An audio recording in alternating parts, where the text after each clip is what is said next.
অন্তর্বর্তীকালীন সরকারের উপদেষ্টারা জাতিসংঘ সফরে নিজেদের প্রোটেকশনের স্বার্থে রাজনৈতিক প্রতিনিধিদের নিয়ে গেছেন। সেখানে তাদের কোনো কাজ নেই। স্বাভাবিকভাবে সেখানে আওয়ামী লীগের নেতাকর্মীরা বিক্ষোভ, গালিগালাজ এবং উপদেষ্টাদের অপদস্থ করার মতো ঘটনা ঘটাবে, তা ঠেকাতেই এই উদ্যোগ। 22 সেপ্টেম্বর নিজের ফেসবুক আইডিতে দেওয়া এক পোস্টে ডক্টর ইউনূসের সফর নিয়ে এভাবেই কড়া সমালোচনা করেছেন গণ অধিকার পরিষদের সাধারণ সম্পাদক রাশেদ খান।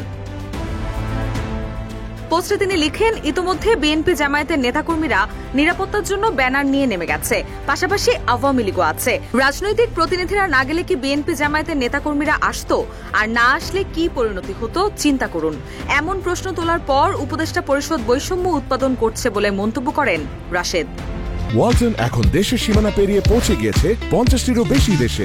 ওয়ালটন, ঘরে ঘরে বিশ্বজুড়ে। তিনি সমালোচনা করে আরো লিখেন, অন্য দেশগুলোর প্রতিনিধি পাঠালেও আমাদের সরকার প্রধান নিজে গিয়ে অনুষ্ঠানগুলোর গুরুত্ব বাড়িয়েছেন। জাতিসংঘ সফরে বিএনপি, জামায়াত ও এনসিপির প্রতিনিধি রাখাকে ঘিরে সমতার দাবি উঠায় এমন তির্যক মন্তব্য করেন রাশেদ। শেষ পর্যন্ত তিনি প্রধান উপদেষ্টা জাতিসংঘ সফরের সফলতা কামনা করেন।